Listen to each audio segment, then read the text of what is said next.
dulu Bapak dan Ibu, di mana letak kewajiban Bapak dan Ibu yang PNS untuk menulis artikel itu sebenarnya dimulai dari golongan 3B. 3B mau ke 3C, ini Bapak Ibu boleh memilih jenis karya publikasi ilmiah manapun, juga ditambah karya inovatif manapun. Berarti di dalamnya termasuk juga artikel ilmiah untuk jurnal. Nah, untuk golongan 3C yang mau ke 3D itu di sini sudah ada masih juga ada karya publikasi ilmiah. Ini masih tetap bebas, cuma jumlahnya memang lebih banyak. Jadi yang termasuk publikasi ilmiah itu kita runut lagi, diantaranya adalah PTK, kemudian best practice, apalagi satu lagi ini artikel itu bisa macam-macam, bisa yang dimuat di koran itu berarti artikel ilmiah populer, jadi bahasanya lebih santai. Kemudian artikel ilmiah yang dimuat di jurnal. Jadi sebenarnya kalau ada orang ngomong menulis jurnal itu salah kaprah Bapak Ibu. Jurnal itu majalahnya. Tadi Pak Sukari sudah bilang, IGI Jawa Timur juga punya gitu ya. Nah, artikel itu tulisannya artikel ilmiah untuk jurnal, tentu nanti wujudnya beda. Salah satu ciri artikel ilmiah itu dia sistematikanya baku ya. Kemudian kita lihat di sini golongan 3D, 3, 4A, 4B semuanya itu juga sama, memiliki artikel karya ilmiah. Nah, kalau Bapak Ibu di golongan 3D kemudian mau ke 4A itu kan wajib buat laporan hasil penelitian. Bapak Ibu bisa menuliskan untuk artikelnya. Nah, di sini yang kasihan itu teman-teman golongan 4A ke atas. 4A ini banyak yang mentok karena tidak bisa memenuhi satu syaratnya yang utama, yaitu punya satu artikel yang dimuat di jurnal yang ber-ISSN. Nah, jurnal ilmiahnya IGI Jawa Timur itu sudah ber-ISSN. Harusnya ini dibawa ke pemimpinan Pak Sukari, kemarin juga sudah dibawa ke pemimpinan Pak Marzuki. IGI daerah bisa memulai bagaimana bisa menerbitkan jurnal. Nah, catatannya kan jurnal itu hanya boleh diterbitkan oleh dinas perguruan tinggi gitu ya dan lembaga. Nah, karena itu IGI harus merangkul, misalnya merangkul dinas pendidikan atau kemenak di daerah masing-masing. Dengan cara seperti itu, Bapak Ibu, teman-teman nggak perlu berebut ngirim ke perguruan tinggi mana, ngirim kemana, yang itu biasanya sulit Bapak Ibu, karena yang kirim naskah banyak, yang ingin naskahnya dimuat juga banyak. Nah, karena begini, tidak perlu itu jurnalnya tidak ada syarat di sini. Tidak ada syarat misalnya harus Sinta 1, Sinta 2 atau 3 atau terindeks Scopus, nggak ada. Nah, padahal kalau kita punya jurnal daerah ya, misalnya ini Tuban, Madiun, Ngawi masing-masing punya satu. Ini saya sebutnya daerah barat-barat ya. Nah, itu meskipun belum terakreditasi, belum punya Sinta berapa begitu Bapak Ibu, tetapi sudah bisa dinilaikan, yaitu 1, artikelnya bisa dinilai 1. Padahal di sini syaratnya hanya 1 artikel yang dimuat di jurnal yang ber-ISSN. Nah, Bapak dan Ibu, artinya itu tidak sulit sebenarnya. Kalau dari pelatihan ini nanti informasi terbaru tadi saya intip ada 49. Kalau itu yang dari penyelenggara ini anggaplah ada 24 saja minimal. Bisa buat stok nih, membuat jurnal, kemudian untuk penerbitan minimal 2, kalau setahun 2 kali. Kalau 3 kali ya nanti tinggal mengadakan pelatihan. Nah, ini kita lihat lagi yang berikutnya. Nah, ini 4C ke 4D juga tetap ada, malah ada kewajiban buku ber-ISBN. 4C, 4D, ini ke 4E juga harus menerbitkan buku ber-ISBN. Nah, jadi ini Bapak Ibu, karena kewajiban inilah, maka menulis jurnal menjadi menulis artikel di jurnal menjadi sebuah hal yang sangat penting kita lakukan. Kita lanjutkan ya Bapak Ibu ya, itu tadi hanya pengantar. Nah, Bapak dan Ibu, sekarang kita lihat sumber artikel untuk jurnal itu apa saja. Yang pertama Bapak Ibu adalah hasil penelitian. Nah, hasil penelitian itu Bapak dan Ibu tentu apalagi pada masa sekarang tidak hanya PTK. Karena begini, ada pakar yang mengatakan PTK pada era pandemi tidak bisa dilakukan karena tidak bisa mengontrol, tidak bisa mengawal semua siswa mendapat perlakuan yang sama, ya kan? Bisa jadi ada yang ini sinyalnya tidak bagus, kemudian listrik padam, mungkin juga pada saat mengerjakan dibantu oleh bapak ibunya yang lain, sementara yang lainnya tidak. Namun ada juga yang mengatakan PTK bisa.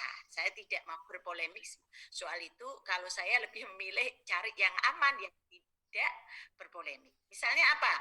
Penelitian pengembangan. Ini yang jarang sekali ini dilakukan. Pak Sukari, Bapak Ibu ketuanya tadi siapa ya? Saya tadi Nur Aini. Oh, Bu Nur Aini itu ketua. Iya. Ya, Bunda. Mohon maaf tadi masuknya telat ya. Saya keasikan masak. Ya, Bu. Nah, kemudian R&D Bapak Ibu, pengembangan, penelitian dan pengembangan. Ini paling banyak kalau misalnya Bapak Ibu membuatnya itu paling banyak yang tembus untuk lomba-lomba Innobel kayaknya ada di R&D. Memang R&D itu agak repotnya begini. Sebenarnya sama saja dengan PTK, tapi ide orisinalnya itu loh yang sulit gitu. Apalagi untuk orang-orang yang tidak kreatif gitu ya. Kurang kreatif seperti saya ini sulit. Saya itu ibaratnya penjahit ya Bapak Ibu. Nulis itu bukan jahitkan KTI loh ya. Jangan nanti saya segera kaya kalau gitu. Jadi kalau tulisan itu bagi saya itu kayak emalnya baju, ada lengan, ada badan, ada kerah gitu. Jadi cepet jahitnya seset gitu. Namun untuk menjadi tampilan yang bagus dibutuhkan kreativitas. Nah teman-teman yang jago bermain-main, ngajarnya penuh dengan speaking atau dengan game-game di aplikasi itu sebenarnya punya peluang cukup bagus untuk membuat penelitian R&D yang juga bisa dipakai di artikel ilmiah. Lalu eksperimen, survei, itu juga bisa Bapak dan Ibu ya, penelitian kualitatif. Lalu ada lagi yang namanya gagasan ilmiah. Gagasan ilmiah itu apa Bapak Ibu? Kayak makalah. Punya pemikiran apa? Misalnya begini. Misalnya Bapak Ibu punya pemikiran bahwa para guru itu harus semuanya mengikuti program guru penggerak misalnya begitu ya. Jadi setiap guru punya kewajiban untuk mengikuti program guru penggerak sekali dalam 5 tahun. Jadi semacam pelatihan wajib yang rentang waktunya 1 bulan minimal. Nah, itu Bapak Ibu punya ide apa, teori pendukungnya apa, kemudian penelitian yang mendukung seperti apa, lalu Bapak Ibu memunculkan ide-ide Bapak dan Ibu caranya seperti apa. Nah, secara detail maka itu termasuk di dalam gagasan ilmiah. Apa bedanya antara gagasan ilmiah dengan hasil penelitian dan best practice? Nanti best practice yang kita singgung. Bedanya Bapak Ibu, kalau gagasan ilmiah itu sampai di pemikiran Bapak Ibu, ide. Tapi tetap sebagai sebuah karya ilmiah, dia harus didukung oleh teori. Didukung oleh hasil penelitian yang mutakhir. Kemudian jadi itu pilihan yang kedua. Jadi Bapak Ibu tidak harus. Nah, tapi informasinya seperti ini Bapak Ibu. Informasinya ya saya belum mencari secara khusus gitu ya. Kalau di dalam jurnal itu berangkat dari jurnal di kampus Suami ya, itu di dalam penilaian akreditasi itu tidak boleh lebih dari 20%. Kalau terlalu banyak gagasan ilmiahnya katanya ya, saya mohon maaf kalau ini salah, saya nanti berarti berkewajiban untuk mencari referensinya, bahwa itu tidak boleh lebih dari 20%. Jadi misalnya begini Bapak Ibu, isi jurnalnya 13 artikel, maka maksimal 2 saja yang gagasan ilmiah. Dia bukan hasil penelitian. Ya, jadi semacam kita membuat makalah untuk kayak di kalau kita kuliah Bapak Ibu, namun agak beda. Kita ambil sistematikanya sesuai dengan sistematika artikel yang berlaku selingkung di jurnal yang kita tuju. Yang ketiga Bapak dan Ibu, best practice. Ya, best practice Bapak Ibu, saya kira nanti kemarin IGI Jawa Timur juga sudah mengadakan ya pelatihan best practice. Teman-teman juga sebenarnya bisa, terutama teman-teman yang sudah melaksanakan PTK dan PTK-nya beda gitu ya. Maksudnya tidaknya menerapkan jigsaw, menerapkan TGT, TPS, pendekatan kontekstual, tidak sangat lugu begitu, itu bisa dikembangkan menjadi best practice ya. Oke, tetapi sama saja ininya sistematikanya harus tetap mengikuti sistematik itu ya. Jadi ada Ibu ini gambaran dari mana kita ide menulis artikel ada. Jadi kalau hari ini Bapak dan Ibu belum punya hasil penelitian, Bapak Ibu bisa ambil yang nomor 2 atau bisa ambil yang nomor 3. Nah, tetapi kabar baiknya kan begini Bapak Ibu, untuk yang best practice ini, kalau Bapak Ibu, mohon maaf bukan termasuk merendahkan ya, kalau Bapak Ibu itu guru gitu ya, best practice-nya cukup best practice saja, nggak perlu dimasukkan jurnal dan berebut dengan teman lain, itu cukup ditandatangan kepala sekolah, serahkan ke perpustakaan, sudah itu bisa untuk naik pangkat. Ini sesuai dengan buku pedoman 4 ya Bapak Ibu ya, buku 4. Pedoman penilaian kinerja guru. Nah, tapi kalau untuk kepala sekolah saya belum melihat ininya ya, belum melihat yang berbeda karena jadi satu dengan guru. Nah, tetapi kalau di pedoman penilaian kinerja pengawas jelas beda. Dia harus dijurnalkan. Namun untuk guru pilihannya ada 2. Di atas itu yang disebut makalah, maka dia diserahkan perpus, lalu ditandatangan kepala sekolah, diserahkan perpus, nanti bisa dibuat naik pangkat. Kalau Bapak Ibu buat yang pilih yang kedua, diartikelkan, berarti masuk di jurnal. Oke, ini sumbernya ya Bapak Ibu. Saya lanjutkan yang berikutnya. Nah, Bapak Ibu saya sudah langsung masuk ya Bapak Ibu. Begini, saya fokus ke ini apa namanya ya, pedoman pengiriman, gaya selingkungnya bagaimana. Ini poin-poin yang sudah saya copy di sini, sebenarnya saya angkat dari jurnal Didaktika punyanya Direktorat Guru dan Tenaga Kependidikan Dikdas GTK. Kebetulan saya ada di sana sebagai salah satu editor, Bapak dan Ibu. Saya berharap teman-teman dari IGI akan banyak. Itu ada, kemarin saya ketemunya dengan Pak Heri yang sekarang jadi ketua IGI. Mana ya Pak Heri?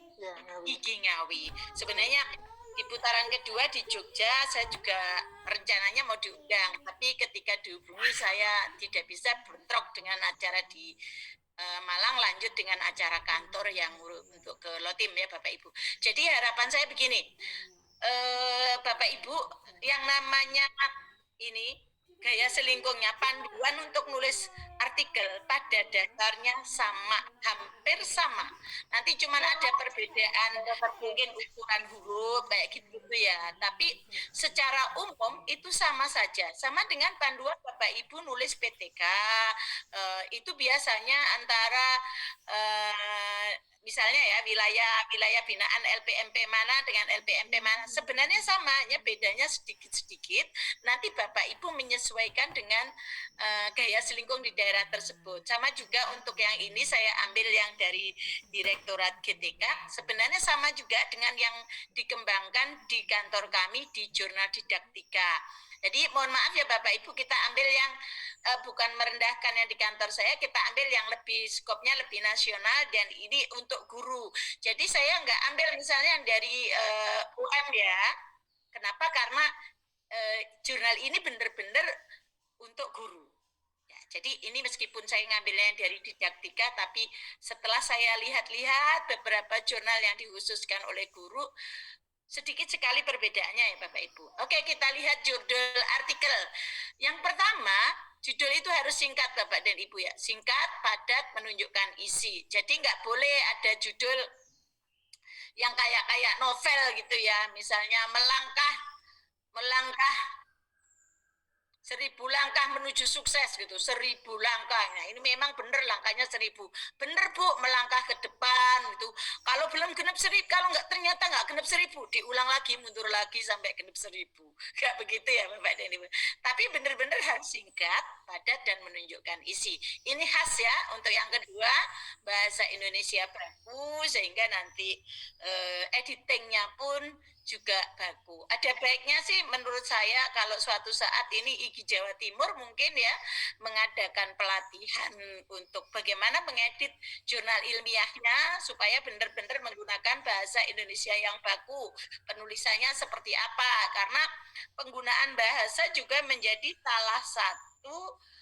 salah satu komponen ketika Bapak dan Ibu hendak mengajukan akreditasi ya. Kemudian maksimal 14 kata inti untuk jurnal didaktika. Saya pikir antara rentang 12 atau 14 yang saya lihat dari beberapa jurnal. Enggak apa-apa 14 ya. Namun Bapak Ibu harus diingat, yang namanya 14 kata itu, kata ulang termasuk satu kata loh Bapak Ibu. Misalnya lari-lari itu bukan 2 kata, tapi satu kata. Sapu tangan kelihatannya 2 kata, tapi sesungguhnya dia satu kata majemuk. Itu juga harus dikuasai oleh tim editor dan teman-teman penulis ya.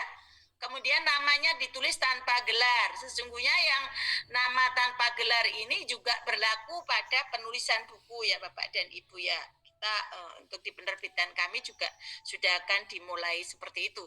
Kemudian dituliskan lembaganya, afiliasi, nanti ngikut aja ya. Template-nya ngikut saja di gaya selingkung masing-masing artikel. Nah, kemudian saya hanya berteori ya Bapak dan Ibu, nanti Bapak Ibu penjelasannya lebih detail. Ini mohon maaf PPT-nya nggak bagus karena saya juga harus menyiapkan banyak hal ini ya. Baru pulang dari Lombok dan seterusnya. Bapak Ibu kita lihat abstrak ya Bapak Ibu. Abstrak harus mencerminkan keseluruhan substansi isi artikel dan mampu membantu pembaca untuk menentukan relevansinya dengan minat serta memutuskan apakah akan membaca dokumen secara keseluruhan. Jadi abstrak ini ketika orang baca itu langsung akan milih, oh ini sesuai dengan yang saya cari. Nah, ini Bapak Ibu kita lihat poin-poin yang sering khilaf teman-teman. Ketika menulis abstrak itu harus ada latar belakang masalah. Latar belakang masalah itu begini Bapak Ibu, satu kalimat saja sudah cukup. Misalnya kita mengatakan bahwa di masa pandemi yang sudah lewat dari 1 tahun membuat siswa semakin membuat motivasi dan hasil belajar siswa secara online menurun. Itu aja Bapak Ibu, tidak perlu dipanjang-panjangkan. Kalau nanti di pendahuluan atau di asli PTK-nya memang harus detail gitu. Tapi itu sudah menggambarkan, oh ini berkaitan dengan pembelajaran online, berkaitan dengan hasil belajar dan motivasi siswa yang menurun. Selesai. Atau kalau Bapak dan Ibu misalnya, itu tadi kalau PTK, kalau misalnya mau mengembangkan media pembelajaran, misalnya begini, media pembelajaran berbasis TIK tentang materi X gitu ya, sangat dibutuhkan oleh siswa di masa pandemi, tetapi belum banyak tersedia. Nah, gitu. Kalau saya mau mengatakan tapi belum tersedia medianya itu, jangan-jangan nanti di dunia mana, di internet yang mana, di web yang mana ada tapi kita belum menemukan, agak riskan ya. Kecuali Bapak Ibu memang benar-benar sudah menemukan emang nggak ada gitu ya.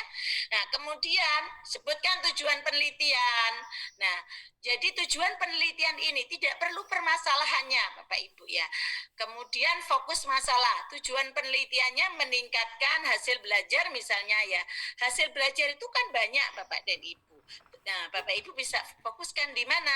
Pada hasil belajar pengetahuan, hasil belajar keterampilan. Sebentar Bapak Ibu, saya tak nelpon anak saya, ada tamu ini. Anak saya ada di atas semua ini. Sambil lanjut. Nah, saya nggak apa-apa ambil lanjut. Nah, kemudian Bapak dan Ibu, tahapannya juga disebutkan apa yang dilakukan, poin-poinnya. Kemudian temuan dan simpulan utama. Ini Bapak dan Ibu. Kemudian yang ini juga berlaku umum Bapak dan Ibu. Abstrak disajikan.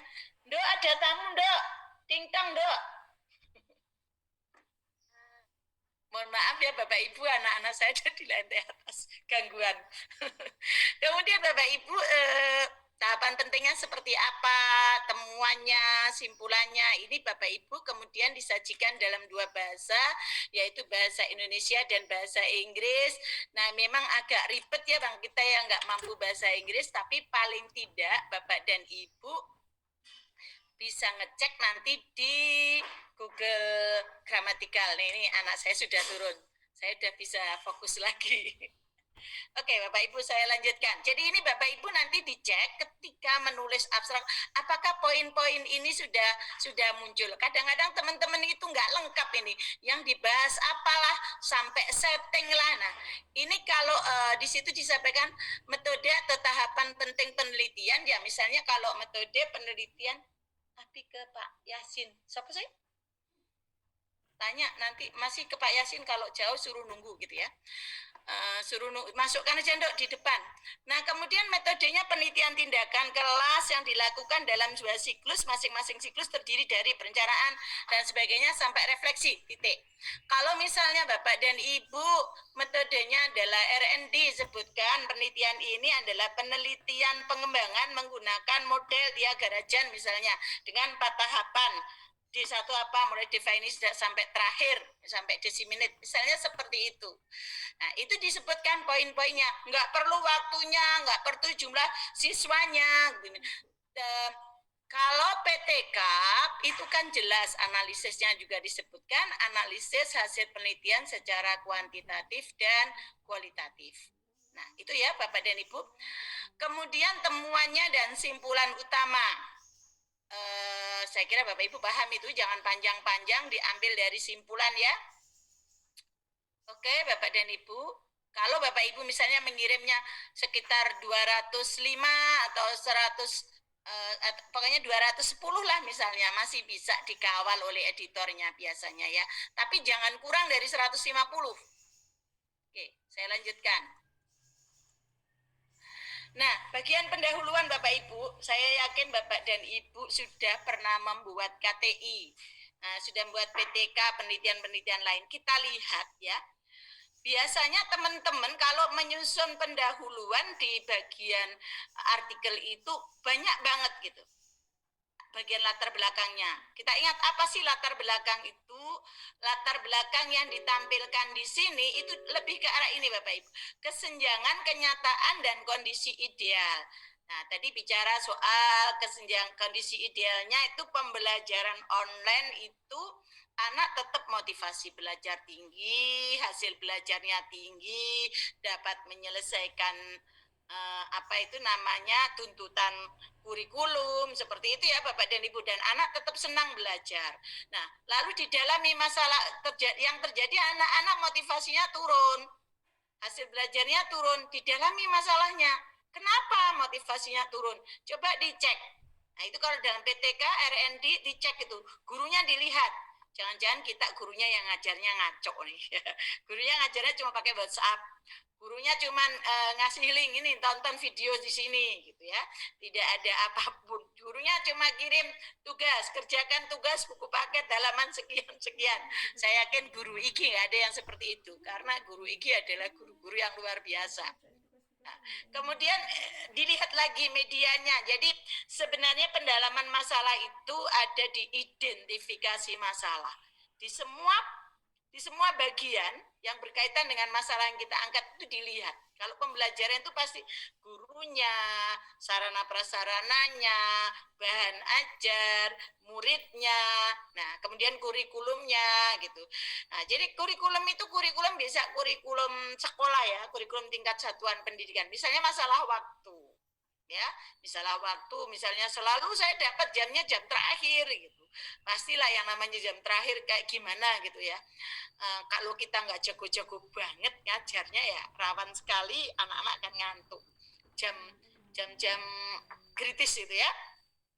Lalu nanti yang diungkapkan di artikel Bapak dan Ibu itu hanya bagian yang kita nemuin. Oh ternyata setelah kita identifikasi detail di karya ilmiah kita aslinya, penelitian kita aslinya, kita pilih, ternyata itu permasalahannya ada di aplikasi pembelajaran online yang digunakan oleh guru. Nah, jadi kita ambil yang bagian yang benar-benar bersentuhan. Kenapa seperti itu? Karena artikel ini singkat, tidak panjang. Nah, kemudian disebutkan, nah ternyata tadi kayak gimana, motivasinya rendah, tugasnya itu dikirim selalu telat, kadang-kadang anak-anak itu nggak jelas keberadaannya pada saat nge-zoom gitu ya, pada saat jimitan itu nggak jelas dia hadir apa enggak, gurunya ditinggal ngomong sendiri. Semoga ini saya nggak ditinggal ya, saya karena sedang melihat PPT, jangan-jangan Bapak Ibu hanya setor nama ini ya. Oke, kemudian nah ini yang teman-teman lupa, yang paling sering, dan ini membuat artikelnya menjadi ampang, tidak berbobot, ada di sini. Seolah-olah dukungan teori dan hasil penelitian mutakhir ini nggak penting, itu satu. Yang kedua, kalau nggak gitu salah pilih. Maka di poin ini coba kita lihat. Dukungan teori yang mana dan hasil penelitian mutakhir yang mana yang kita pakai. Begini Bapak Ibu, ada beda antara hasil penelitian ya dengan artikel untuk jurnal. Kalau kita membuat kajian pustaka pada laporan penelitian, kita itu enggak tahu nanti hasil penelitiannya itu bersesuaian dengan teori yang mana.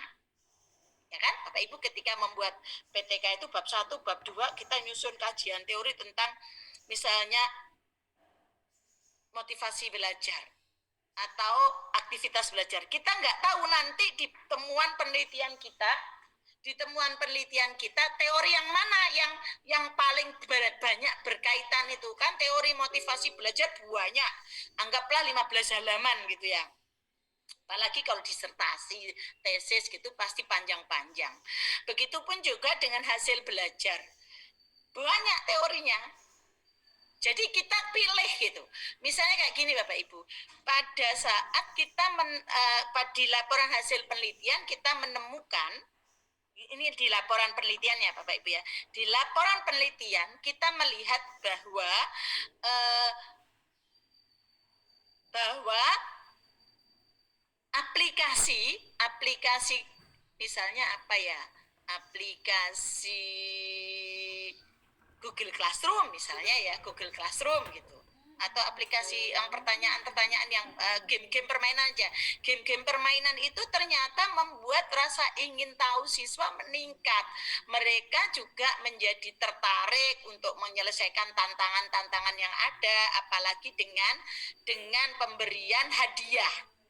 Nah, itu temuan kita. Kita lihat dulu temuannya ya, karena ini penelitiannya kan udah dilaporin ya Bapak Ibu ya, temuannya itu kayak gitu. Jadi saya nggak tahu ini main gamenya misalnya X, kalau kuisis kok kayaknya terlalu simpel ya untuk bisa menampilkan, membuat anak tertantang, semangat, dapat juara, dapat hadiah, itu saya nggak tahu. Bapak Ibu mungkin yang biasa mengembangkan aplikasi lebih paham. Nah, kayak gitu temuan kita. Maka di di teori, kajian teori yang di kajian teori penelitian aslinya, laporan penelitian aslinya kan kita mungkin bicara soal manfaat game interaktif, kemudian media pembelajaran. Nah, kemudian pentingnya motivasi ekstrinsik, kan motivasi ada intrinsik, ekstrinsik. Karena itu nanti kalau kita baca, kita baca pembahasannya akan muncul begini. Game sebagai media pembelajaran itu membuat anak berinteraksi. Saya nggak tahu teorinya ya, bisa dicari teorinya. Kemudian pemberian reward itu sebagai motivasi ekstrinsik itu dapat meningkatkan motivasi belajar siswa. Itu di teorinya Bapak Ibu. Di teori ada seperti itu, atau di hasil penelitian terdahulu ada seperti itu. Pilihlah yang bersesuaian dengan hasil penelitian kita. Jadi nggak begini, yang dikutip media pembelajaran bermanfaat untuk ABCD begitu. Itu terlalu umum. Ingat bahwa di artikel ini halamannya sedikit. Karena itu kita milihnya, saya memang fokus di sini ya Bapak Ibu, karena ini kelemahan Bapak dan Ibu. Fokusnya adalah pada teori nanti, teori dan hasil penelitian mutakhir itu 5 tahun ya, paling enggak ya, terlalu tua sebenarnya 5. Saran saya sih 3 tahun. 5 terakhir, carinya di mana? Carinya di portal Garuda ya, atau Arjuna atau Google Scholar, atau ya Google Scholar ya. Jadi 3 itu kalau saya saran, atau di jurnal-jurnal kampus ya. Jadi itu Bapak Ibu tampilkan mana yang mendukung, mana yang bersesuaian dengan hasil penelitian. Namun misal Bapak Ibu memang menemukan hasil penelitian yang beda banget gitu. Oh ternyata media pembelajaran ini tidak dapat mendukung, tidak dapat meningkatkan motivasi belajar siswa pada titik untuk membuat anak berpikir kritis. Gitu. Mereka hanya hafalan, tapi tidak mampu berpikir kritis.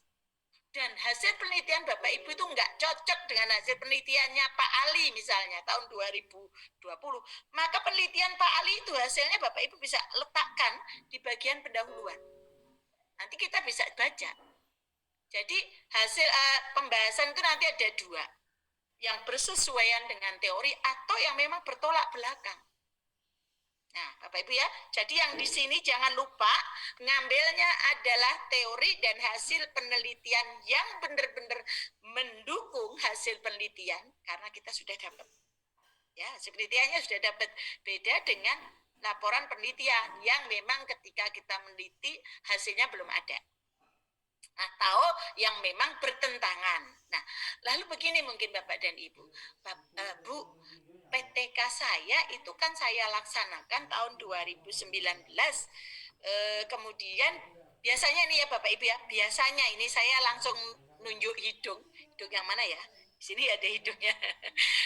Misalnya gini, salah satu kelemahan teman-teman di dalam membuat karya tulis ilmiah, baik itu R&D, PTK ya atau eksperimen adalah di bagian pembahasan. Pembahasan itu selalu seolah-olah hanya mengulang apa yang ada di hasil penelitian.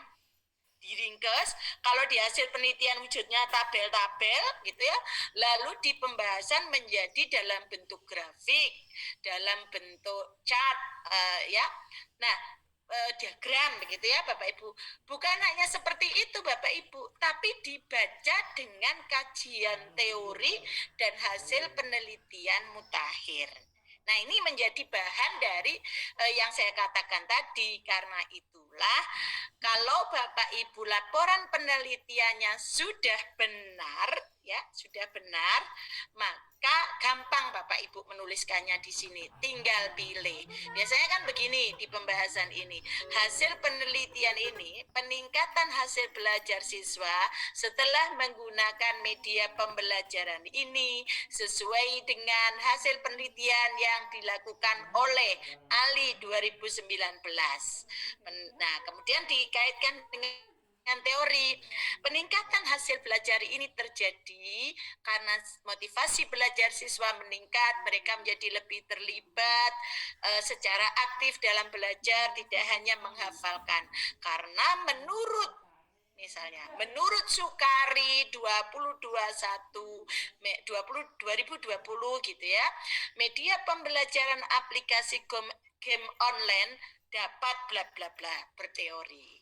Ini juga didukung oleh penemuan penelitian oleh siapa? Jadi itu yang barangkali kalau Bapak Ibu hari ini sudah punya PTK, R&D atau eksperimen,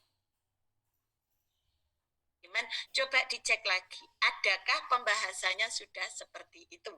Itu yang agak rawan ya, makanya ini bagian ini saya kuatkan. Lalu kemudian di pendahuluan ada tujuan. Oke, Bapak Ibu ini agak panjang ya. Nanti setelah slide ini saya pakai template aja, templatenya jurnal didaktika supaya lebih mudah saya menjelaskannya. Metode Bapak dan Ibu, metode Bapak Ibu seringkali salah menulis dengan metodologi. Metodologi itu teori. Jadi metodologi itu eksperimen iyalah, setting iyalah. Nah, itu namanya pendekatan penelitian ialah jenis-jenis penelitian, itu namanya metodologi. Penelitian tindakan kelas adalah, itu namanya metodologi. Nah, ini Bapak Ibu, kita lihat. Metode harus singkat, padat, jelas, tetapi mencukupi. Apa pendekatannya berisi? Penelitian pendekatan. Penelitian ini merupakan penelitian tindakan kelas. Subjeknya siapa? Prosedur pelaksanaannya menggunakan 4 tahapan, mulai dari perencanaan ya. Kemudian dilakukan dalam berapa siklus. Media yang digunakan, instrumen penilaiannya apa? Teknik pengumpulan analisis data. Nah, ini Bapak Ibu. Di sini jelas, bukan berteori. Jika dipandang perlu ada lampiran mengenai kisi-kisi instrumen, nggak apa-apa. Misalnya Bapak Ibu mau mengukur motivasi belajar, nah itu ditulis motivasi tinggi rendahnya motivasi belajar diukur dengan menggunakan instrumen dengan indikator sebagai berikut, misalnya diberi ya. Kemudian Bapak Ibu boleh menggunakan rumus-rumus statistik untuk penelitian eksperimen atau untuk penelitian eksperimen, tetapi bukan rumus yang umum. Rumus yang umum misalnya kayak gini Bapak Ibu. Untuk mengukur rata-rata nilai kelas ya. Itu kan hanya jumlah skor yang diperoleh semua siswa dibagi jumlah kelas kali 100% kali 100 atau nggak pakai kali sudah cukup. Misalnya anaknya 30, masing-masing nilai 30 anak jumlah dibagi 30. Itu kan rumus yang sangat umum, tidak perlu dilakukan Bapak dan Ibu. Tapi kalau Bapak Ibu punya rumus khusus, misalnya Bapak Ibu punya pakai skala Likert untuk mengukur motivasi belajar siswa masuk kelompok rendah, sangat rendah, cukup, tinggi, sangat tinggi. Itu Bapak Ibu kan punya pengklasifikasian sendiri, karena kalau seperti itu Bapak Ibu harus menampilkan rumusnya, tapi jangan rumus yang umum ya. Maksimum 10% ya. Kalau untuk kuantitatif itu 15% ya. Oke Bapak dan Ibu, saya stop dulu sebelum lanjut. Ada pertanyaan? Tidak. Saya beri kesempatan 2 penanya, boleh nggak Mbak Nur Aini? Atau nanti? Boleh Bu, silakan. Biar saya agak bisa bernafas. Silakan Bapak Ibu. Nanti setelah itu lanjut teori di berikutnya. Monggo. Yeah. Halo. Ada Bapak Ibu, tidak? Silakan kalau ada pertanyaan bisa langsung ditanyakan ke narasumber. Kalau belum ya, saya ada yang raise hand. Ada yang raise hand Ibu. Silakan Pak Edo Sogara. Pak Edo, silakan. Ini kayaknya udah familiar sekali ini dengan Pak Edo ya. Monggo Pak Edo. Pak Edo, silakan. Assalamualaikum warahmatullahi wabarakatuh.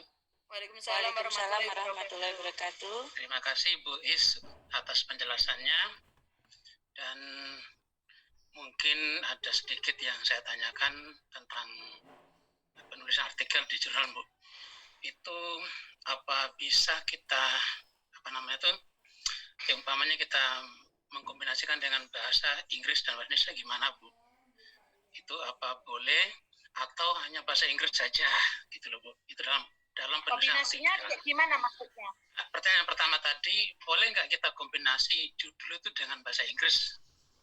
Judulnya bahasa Inggris tapi isinya bahasa Indonesia. Ya, kemudian yang kedua, bisa nggak full bahasa Inggris artikelnya? Karena sebagai latar belakang si guru, maka harus mengirimkan artikelnya kan harus bahasa Inggris Bu. Gitu. Gimana Bu? Terima kasih Bu. Ya, Assalamualaikum warahmatullahi wabarakatuh. Waalaikumsalam warahmatullahi wabarakatuh. Kalau Bapak Ibu, kita lihat Bapak ini artikel ini termasuk jenis karya tulis ilmiah. Jadi kalau judulnya bahasa Indonesia ya bahasa Indonesia Bapak. Paling yang bahasa Inggris adalah abstraknya. Kalau Bapak Ibu menggunakan judulnya bahasa Inggris maka full semuanya harus bahasa Inggris. Itu jawaban saya. Yang selama ini normatif yang berlaku di jurnal-jurnal seperti itu. Nggak boleh judulnya bahasa Inggris, isinya bahasa Indonesia. Tidak boleh. Oh ya. Terima kasih Bun. Ada lagi satu? Karena kalau saya ngomong terus itu rasanya saya takut ditinggal. Ini pertanyaan ini. Apakah penelitian yang dibuat jurnal harus yang terbaru atau boleh saat pandemi? Bapak Ibu begini Bapak Ibu. Kalau kita mengutip dari hasil penelitian, ada yang menetapkan 3 tahun, ada yang 5 tahun gitu ya. Maka bagaimana kalau kita kirim ke jurnal, salah satu syarat ketika kita mengirimkan sebuah artikel itu adalah kebaruan. Kebaruan itu artinya apa yang kita teliti itu masih baru, masih hangat, masih up to date untuk dimuat di jurnal. Misal kita ambil contoh ya Bapak Ibu ya. Bapak Ibu membuat penelitian tindakan kelas, kapan hari itu ada teman yang bahkan menulis best practice itu menggunakan pembelajaran PKN dengan diskusi kelompok. Nah, itu kan kuno banget Bapak Ibu ya. Diskusi kelompok itu sudah lama ada dan diyakini bisa meningkatkan hasil belajar. Tapi apa kebaruannya? Apa novelnya gitu ya? Temuan barunya itu apa? Kalau nggak ada ya Bapak Ibu ya boleh nulis, tapi kalau nggak dimuat di jurnal ya jangan protes gitu loh. Yang namanya koran, majalah itu pasti yang dicari adalah yang terbaru. Dan salah satu fungsi jurnal adalah mempublikasikan temuan-temuan yang baru. Kalau sudah lama ya nggak ada manfaatnya atau Bapak Ibu. Jadi saran saya kalau mau mengirimkan artikel untuk jurnal ilmiah ya yang terbaru. Bu, tapi PTK saya, eksperimen saya itu saya buat sebelum pandemi. Sudah dikirim ke jurnal belum? Sudah dipublikasikan jurnal belum? Kalau belum nggak apa-apa. Selama idenya, temanya masih baru dan yang jelas adalah sesuai dengan isu yang diangkat oleh jurnal tersebut. Misal saya berikan contoh, kalau jurnalnya IGI Jawa Timur insya Allah terbuka untuk semua subjek. Tapi kalau jurnalnya karakter milik P4TK, PKN, dan IPS, maka idenya harus berkaitan dengan pembelajaran PKN dan IPS ya. Kalau yang SD ada ya, yang SD itu bisa semuanya ya. Tapi tetap harus difokuskan ke pelajaran PKN dan IPS. Kalau yang jurnal didaktika yang saya sampaikan tadi itu hanya berlaku untuk SD SMP. Tapi berarti Bapak Ibu, mohon maaf ya kalau ayamnya ikut seminar nanti saya sembelih lagi ya, biar berkurang ya. Tinggal satu menunggu kiriman dari Bapak Ibu. Nah kalau misalnya yang didaktika itu semua bisa menulis dengan catatan hanya kalau guru harus guru Dikdas SD SMP. Kalau kepala sekolah SD SMP, pengawas juga. Lalu bagaimana pihak lain, misalnya seperti saya Widya Iswara, atau ada Bapak Ibu yang dosen, boleh dengan catatan yang ditulis, subjeknya tetap tentang pendidikan dasar SD dan SMP. Boleh tadi, bukan penelitian. Jadi gitu Bapak Ibu, tidak harus yang pembelajaran online semasa pandemi. Boleh Bapak Ibu. Oke. Itu tadi sudah Oke, karena itu KPM tatap muka PPT. Nanti PPT saya bagi. Oke, Bapak Ibu. Tadi saya sudah sampai di metode. Saya akan lanjut ke pakai template aja Bapak Ibu supaya nggak ada yang tersingsal Bapak Ibu ya. Saya mau mengcopy paste itu terlalu banyak, lebih baik saya bacakan. Apakah tulisannya bisa terbaca Bapak Ibu? Kalau tidak terbaca saya bacakan aja nggak apa-apa ya. Bisa Bu, bisa. Alhamdulillah. Nah Bapak Ibu kita akan coba melihat ya. Ini ya. Tadi ya Bapak Ibu saya sampai di metode ya. Jangan berteori ya. Kalau Bapak Ibu di jurnal itu kadang-kadang masih ditulis pendekatan penelitian eksperimen adalah penelitian pengembangan adalah nggak perlu pakai itu ya, nggak perlu. Kuesioner adalah nggak perlu, ditinggal. Oke, lalu kita lanjutkan dengan hasil dan pembahasan. Nah ini Bapak Ibu, ini juga bagian krusial selain saya meniteni ya, nandai kesalahan teman-teman. Kalau tadi di pendahuluan lupa mencantumkan teori dan hasil penelitian yang relevan dan salah pilih yang mana yang dikutip, maka sekarang di bagian krusial berikutnya ada di hasil dan pembahasan. Ini adalah yang paling banyak, 60% Bapak dan Ibu. 60% dari keseluruhan badan artikel. Jadi paling banyak. Nah, hasilnya dalam bentuk tabel, angka-angka, grafik, deskripsi verbal, atau gabungan antara ketiganya. Ya, harus menggunakan, jangan banyak tabel, jangan banyak angka gitu ya. Kemudian, angka-angka di dalam tabel tidak boleh diulang dalam narasi verbal baik sebelum maupun sesudahnya. Nah, ini kalau membuat tabelnya kayak gini, nah Bapak Ibu penulisan angkanya ngikuti PUEB nanti ya. Nah, ini saya tinggal dulu. Bapak Ibu saya ceritakan dulu ya. Saya cerita dulu untuk bagian hasil. Teman-teman biasanya ketika menuliskan, karena ini saya agak sulit menulis PPT-nya, saya bisanya bercerita ya Bapak Ibu ya. Menulis jurnal itu seolah-olah hasil penelitiannya itu hanya begini Bapak Ibu. Setelah melaksanakan siklus 1 diketahui terjadi peningkatan hasil belajar siswa dari rata-rata 70,5 menjadi 80,5 pada siklus akhir. Ini menunjukkan bahwa media pembelajaran ini dapat meningkatkan hasil belajar. Seperti itu ya Bapak Ibu yang ditulis ya. Bapak Ibu lupa ya, di hasil pembelajaran dicatat aja ya. Tapi nanti coba saya ringkaskan di PPT karena memang belum selesai. Tadi saya memang mohon maaf sekali karena banyak sekali pekerjaan yang harus saya selesaikan. Benturan dengan hari ini harus nanti Vikon untuk guru penggerak 2 kelas ya. Jadi gini Bapak Ibu, di hasil pembahasan itu yang lupa, teman-teman itu cerita tentang prosesnya.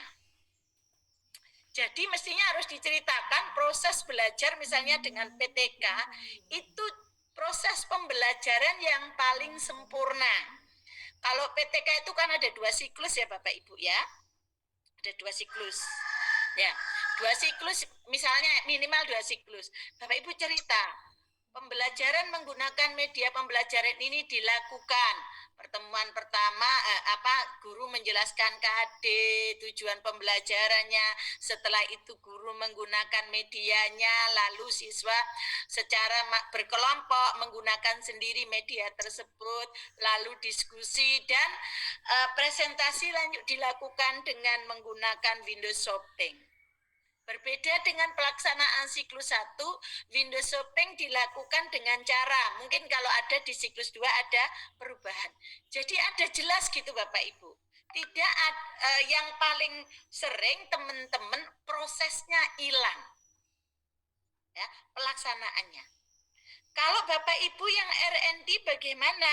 Yang pengembangan, ya dijelaskan prosesnya. Misalnya pembuatan prototipenya, pengujiannya melibatkan siapa, hasil pengujiannya seperti apa, misalnya uji praktikalitas, uji efektivitasnya seperti apa, itu dijelaskan. Siapa pakarnya yang terlibat, itu dijelaskan. Nah, teman-teman suka lupa yang di bagian ini, ya. Jadi tolong diringkas secara lengkap, tetap urut. Misalnya PTK dari mulai persiapan sampai hasil penilaian diceritakan secara detail, tapi tidak panjang. Nanti misalnya setelah dilakukan tes, ini hasilnya, angka rata-ratanya. Nah, kemudian itu di bagian hasil, ya. Sampai di sini Bapak Ibu paham?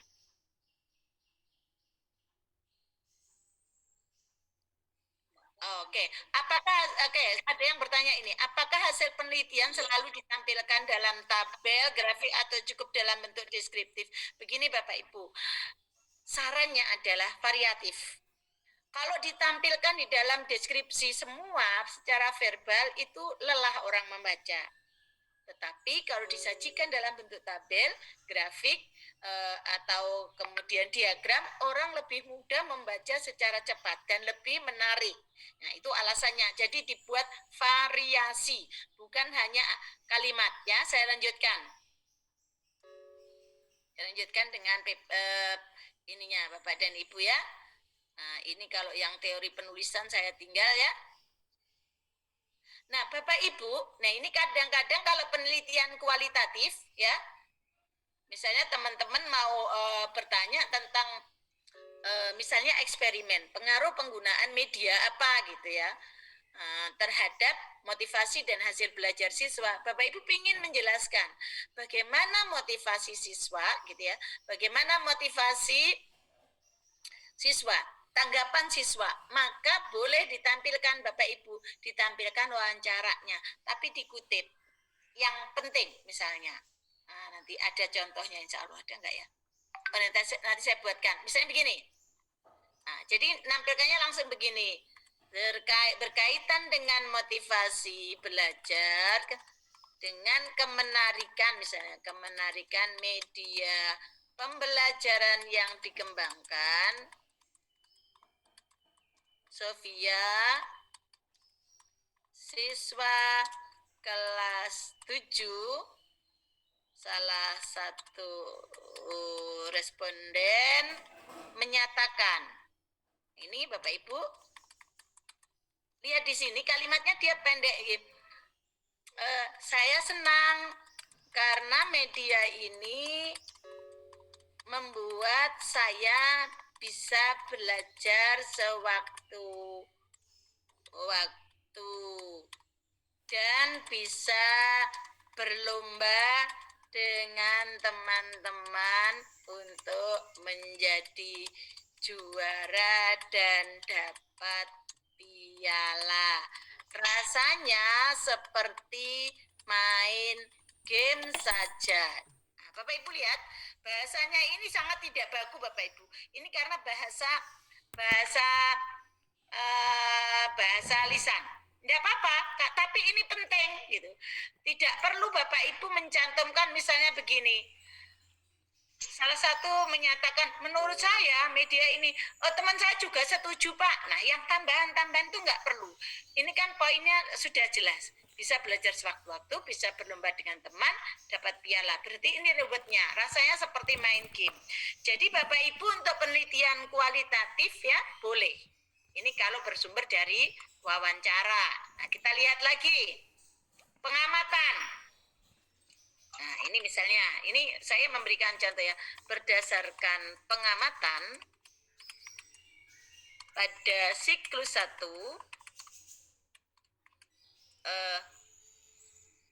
minat siswa untuk bertanya masih rendah. Hanya ada 3 siswa yang bertanya dan 2 orang yang berani menanggapi pertanyaan temannya. Nah, ini juga boleh Bapak Ibu ditulis seperti ini. Nah, karena apa Bapak dan Ibu? Ini untuk menguatkan, ini contoh ya Bapak dan Ibu. Ini yang sering lupa Bapak dan Ibu tidak mencantumkannya di dalam penelitian, di dalam artikel, sehingga laporan artikelnya itu mati gitu loh. Hanya tampak begini, minat siswa naik, hasil belajar naik, terus angka begitu. Nah, padahal yang namanya pembelajaran kalau ini PTK Bapak Ibu pasti ada prosesnya. Apa yang dilakukan guru, bagaimana siswanya. Bukan hanya bicara soal hasil kuesioner dan hasil belajar. Kalau misalnya kayak gini Bapak Ibu, nanti akan dikuatkan ya. Ini ya. Ini tadi misalnya Bapak Ibu sudah menampilkan, boleh dibalik ya, menampilkan tabel berdasarkan hasil minat belajar siswa meningkat, terjadi peningkatan minat belajar siswa sesuai dengan hasil analisis kuesioner yang dibagikan pada siswa. Lalu Bapak Ibu tampilkan tabel. Isinya 15 siswa tinggi, 20 siswa sedang, 1 orang siswa rendah. Biasanya kan begitu Bapak Ibu. Nah, Bapak Ibu bisa menambah dengan ini. Nah, hasil analisis tabel ini juga dikuatkan oleh pernyataan siswa yang menyatakan tentang kemenarikan media sebagai berikut. Saya senang karena, nah ini Bapak dan Ibu. Jadi yang namanya itu penelitian itu juga harus dikuatkan oleh analisis kuantitatif dan kualitatif. Begitu kan ya kalau PTK Bapak Ibu? Bapak Ibu selalu ngomong kuantitatif dan kualitatif. Tapi begitu sebagian besar guru kita kalau membuat artikel lupa tentang kualitatifnya. Yang ditampilkan selalu hanya angka kuantitatifnya, ya. Nah, biasanya inilah yang mempertajam Bapak dan Ibu. Jadi alasannya kenapa kok meningkat ada di deskripsi verbalnya. Nah, oke. Kemudian berikutnya saya lanjutkan, yang disajikan adalah temuan-temuan yang substansial yang disajikan dalam bentuk tabel. Biasanya kalau hasil belajar itu bisa hasil belajar rata-rata kelas, nilai tertinggi, nilai terendah, itu ya Bapak dan Ibu ya. Bisa juga kalau misalnya Bapak dan Ibu sebuah keterampilan, mungkin bisa dipetakan mana nilai dari soal-soal itu. Misalnya kalau menulis tuh kesulitan nilai paling rendah ada pada bagian pengembangan setting misalnya seperti itu boleh ditambahkannya ya. Kenapa? Nah ini Bapak Ibu kita lihat potongan wawancara, deskripsi hasil pengamatan, kutipan teks kalau perlu ada, misalnya kalau teman-teman misalnya bahasa Indonesia atau bahasa Inggris tugasnya materinya menulis, maka boleh ditampilkan tugas siswa yang menunjukkan bahwa kemampuan siswa menggambarkan karakter meningkat. Ada contoh sebelum Bapak Ibu mengajar dengan praktik atau praktik baik atau dengan PTK atau dengan eksperimen, ada contoh. Si A nulisnya settingnya garing. Lalu setelah tindakan yang Bapak Ibu lakukan, ada contoh setting dia yang menjadi bagus. Atau misalnya kesalahan logika, kesalahan gambar dibandingkan sebelum dan sesudah, atau tidak, kalau best practice nggak perlu dibandingkan, langsung ditunjukkan contoh hasil-hasil yang bagus, tapi yang benar-benar mendukung hasil penelitian. Ya. Jadi kalau tadi bahasa misalnya nulis di bagian settingnya dia lemah, lalu setelah eksperimen, setelah tindakan, setelah menggunakan media jadi bagus ditunjukkan.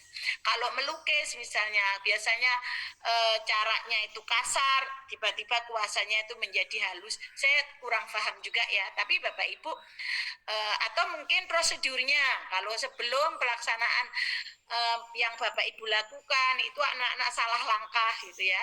Meskipun mungkin ada ya cara matematika ya, kayaknya ada ya, caranya itu salah secara logika matematika gitu ya.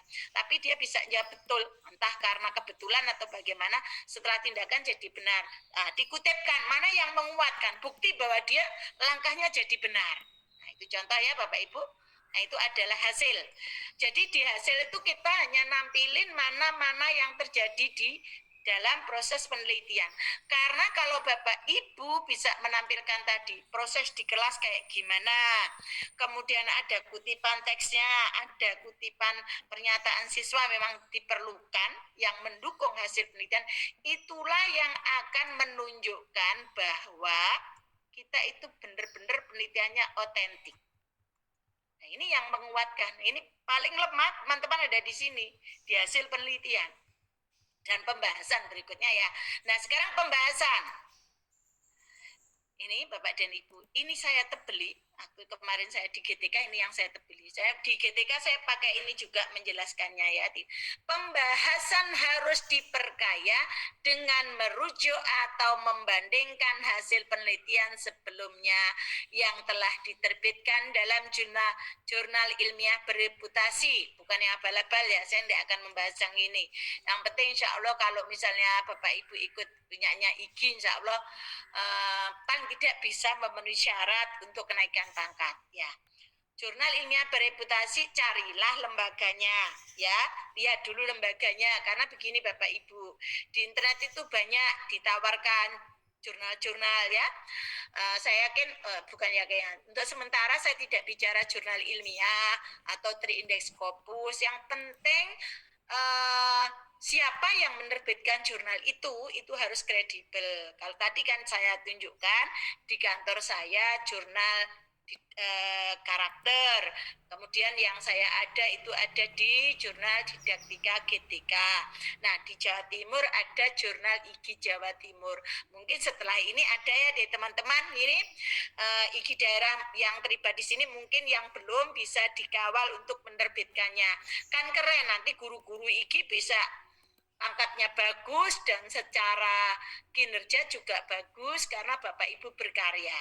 Nah ini, dalam pembahasan disarankan, memang bunyinya sih disarankan, tapi kalau saya mengharuskan, pengintegrasian hasil penelitian ke dalam kumpulan teori atau pengetahuan yang telah mapan, penyusunan teori baru, modifikasi teori yang telah ada, serta implikasi hasil penelitian. Nah inilah kenapa tadi saya bilang Bapak Ibu, agar di bagian pendahuluan Bapak Ibu selektif mana yang dikutip, mana yang dikutip.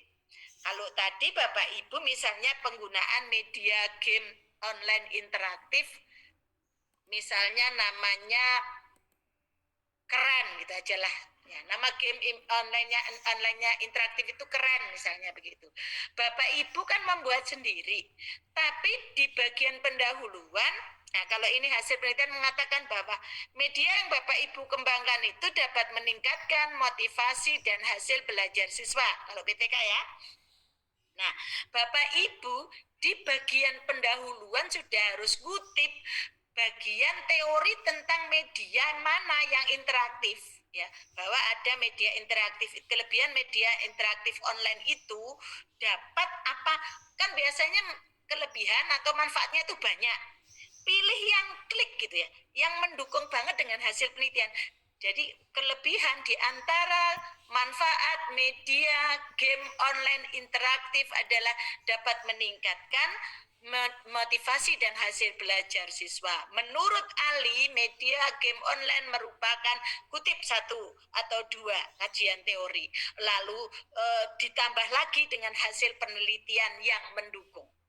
Misalnya 2.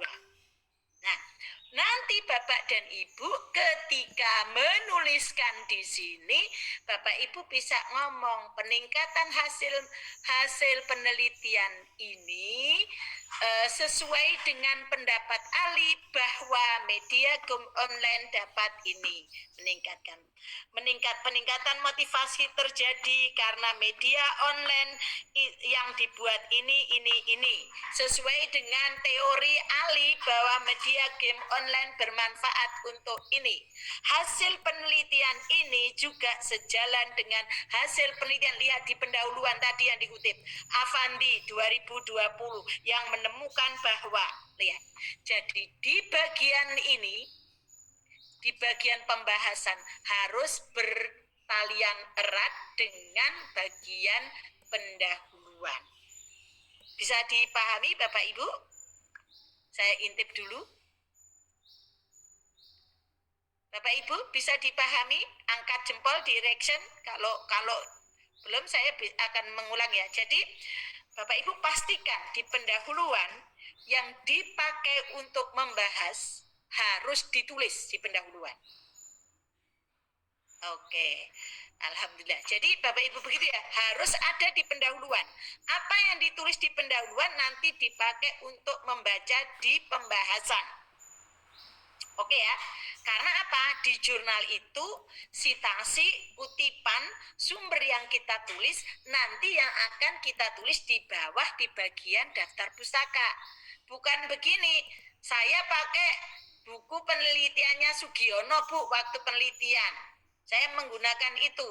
Lalu ketika di dalam artikel itu tidak kita tulis, maka di daftar pustakanya tidak kita tulis dan tidak kita gunakan untuk analisis. Itu kan kalau kita pakai untuk penelitiannya. Di jurnal hanya yang kita tulis, yang di jurnal berarti yang akan kita tulis. Maka mulai awal harus dikawal ya Bapak Ibu. Oke, kita bisa lanjut di bagian berikutnya ya Bapak Ibu. Nanti setelah ini kita banyak bertanya jawab saja. Oke.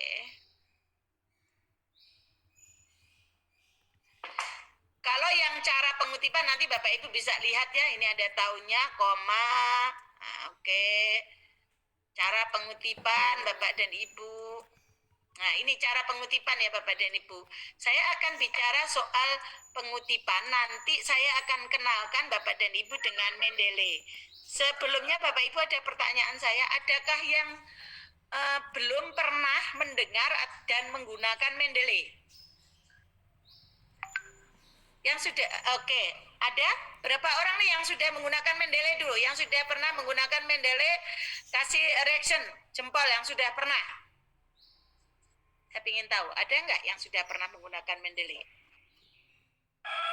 Pak Bayu, ada lagi kah? Saya lihat satu. Berarti sebagian besar belum pernah menggunakan Mendeley ya Bapak Ibu ya? Oke, Bapak dan Ibu, nanti kutipan langsung sih tidak ada masalah. Nah, misalnya saya akan copy dulu dari internet supaya enak ya. Oke, dari internet saya akan cari teori tentang motivasi belajar. Ngawur ya Bapak Ibu ya.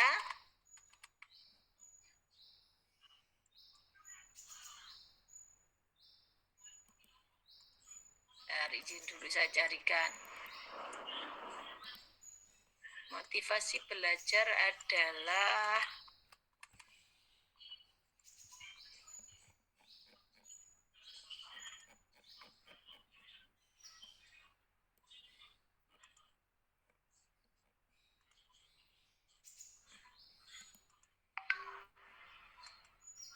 Bapak Ibu bisa melihat ya yang di PDF ini ya. Bisa ya? Bisa Bu, jelas. Nah, saya akan mengajak Bapak Ibu melihat di sini ya. Nah, ini nggak bisa diinikan ya. Saya besarkan gimana ya? Oke, sebentar.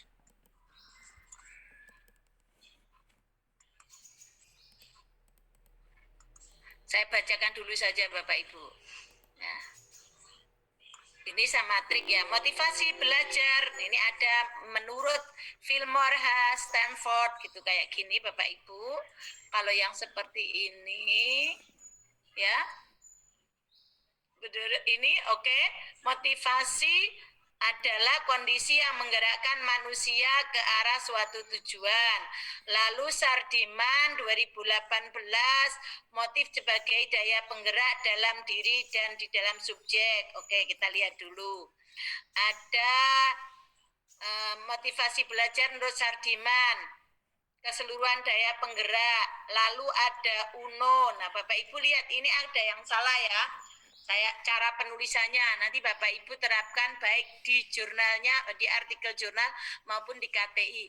Ini 2017, ini 2018. Bapak Ibu pakai yang oke, enggak salah ya. Ini karena ini S, ini O boleh ya Bapak Ibu ya. Nah, sekarang kita lihat.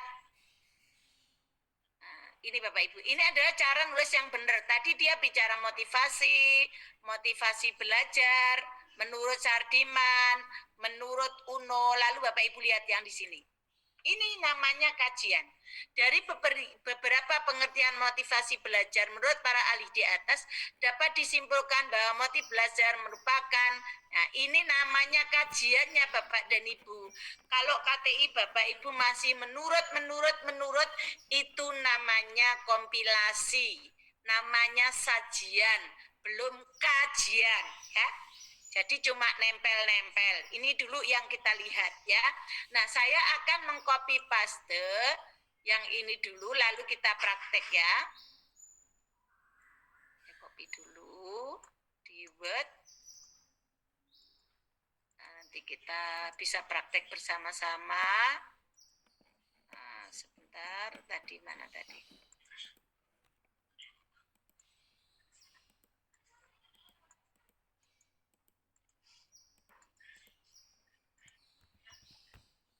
Tadi mana? Lalu, oh ini. Oke, saya stop share dulu. Bapak Ibu, saya akan share Word saya. Kecilkan sebentar. Tadi saya mengcopy paste bagian ini. Sebenarnya kalau saya yakin Bapak Ibu, kalau ide Bapak Ibu itu hebat. Tetapi yang perlu dikawal adalah bagaimana Bapak Ibu supaya bisa membuat kutipannya bagus tadi ya, yang seperti tadi sudah kita bahas. Lalu supaya tidak terjebak pada similarity dan plagiasi. Nah, Bapak Ibu lihat ya, teori tentang motivasi belajar ini banyak sekali. Biasanya Bapak dan Ibu, biasanya ya, saya tidak menuduh, yang sering terjadi teman-teman kalau ngutip ya copy paste gini apa adanya ditempel. Nah, ini kalau dilakukan uji similarity tingkatannya akan tinggi. Ini misalnya anggaplah kutipan-kutipan Bapak Ibu di dalam KTI itu kalau dikumpulkan semua ada 2 halaman gitu ya. Ada 2 halaman. Ketika dipresentasi nanti kan akan tinggi. Nah, jadi Bapak Ibu bagaimana caranya? Mari kita lakukan salah satu menghindari similarity, lakukanlah yang namanya parafrase. Parafrase itu apa? Parafrase itu ya menyampaikan, menulis ulang, mengatakan secara lisan apa yang dikatakan oleh orang lain ya dengan bahasa kita. Contoh nih, saya berikan contoh sederhana lalu kita praktekkan di sini. Saya selalu memberikan contoh begini, cara memasak mie instan yang nomor 1. 1, rebus air hingga mendidih. Ini menjadi panaskan air hingga timbul gelembung air pada seluruh permukaannya. Lihat Bapak Ibu. Artinya sama tidak Bapak Ibu? Antara air mendidih, merebus dengan memanaskan air sama enggak artinya? Sama. Mendidih dengan timbul gelembung-gelembung air pada seluruh permukaan sama enggak? Sama kan? Nah ini namanya parafrase. Tapi jangan begini, panaskan air hingga mendidih. Itu hanya mencari sinonim gitu ya. Itu sinonim. Nah, sekarang kita coba praktik ke sini. Nah, itu nanti kita pakai Mendeley ya Bapak Ibu. Keseluruhan daya penggerak, di sini ada kata kunci, saya mencoba melihat kata kunci dalam diri siswa ya, dalam diri siswa yang menimbulkan kegiatan belajar, menjamin kelangsungan kegiatan belajar, memberikan arah ya, hingga tujuan yang dikehendaki oleh subjek tujuan belajar tercapai. Nah, ini kalau misalnya saya poinnya berarti gini. Menurut Sardiman,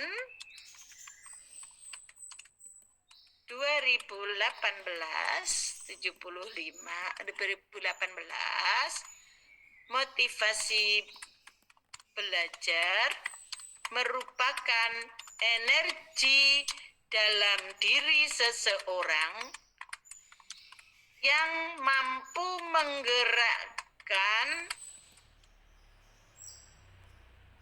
menggerakkannya untuk melakukan aktivitas belajar,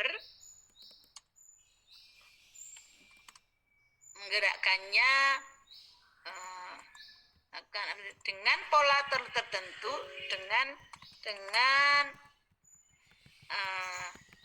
yang aktivitas belajar yang terarah untuk mencapai tujuan belajar yang ditetapkan. Nah, lihat Bapak Ibu, artinya sama kan di sini Bapak Ibu. Ini tadi ada yang namanya daya penggerak, saya ganti dengan energi dalam diri seseorang. Kegiatan belajar, aktivitas belajar, ini boleh saja saya tambah baik fisik maupun non-fisik.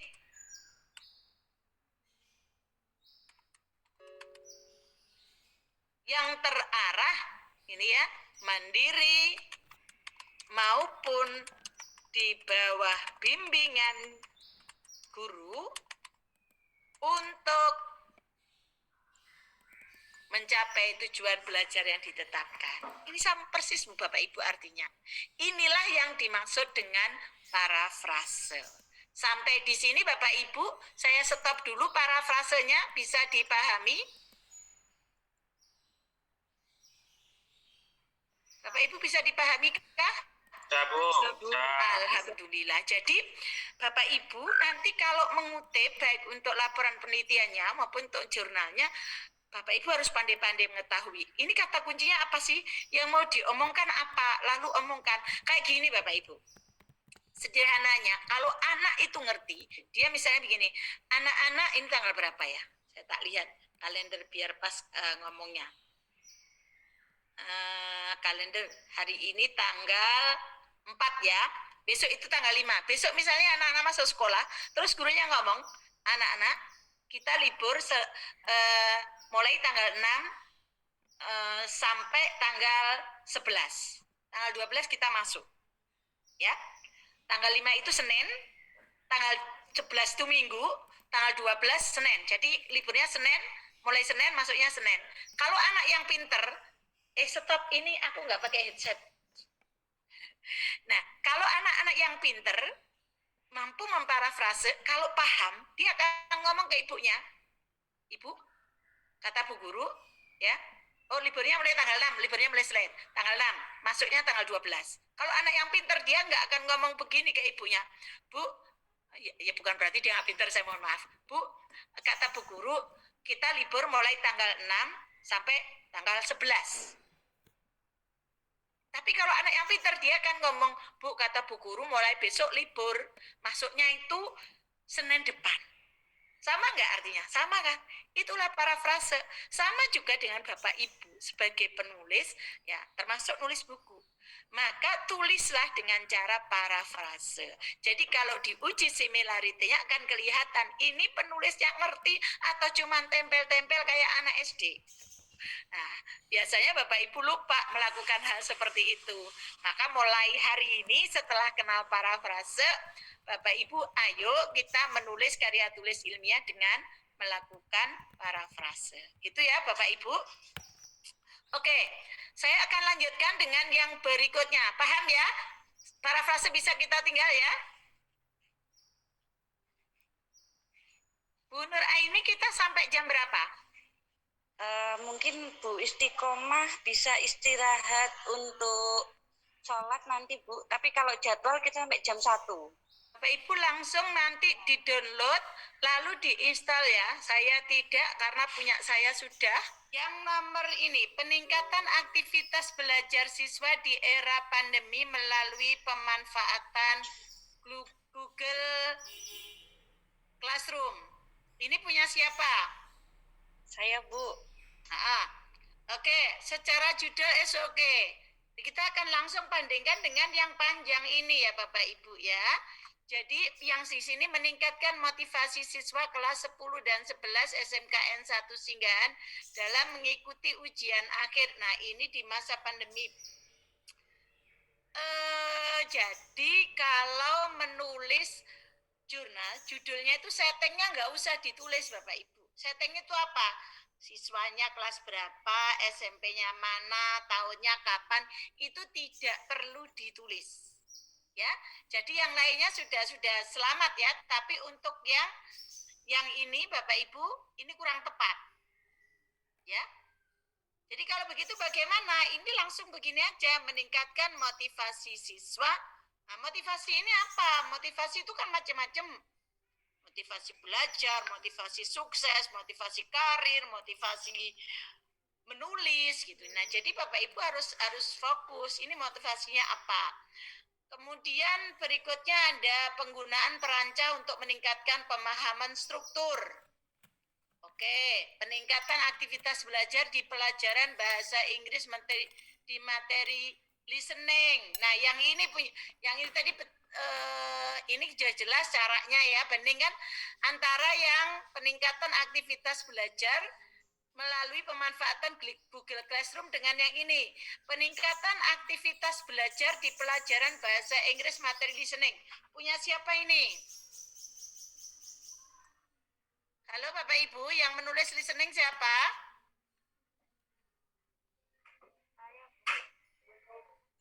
Bu Garwati ya? Halo Bu Garwati.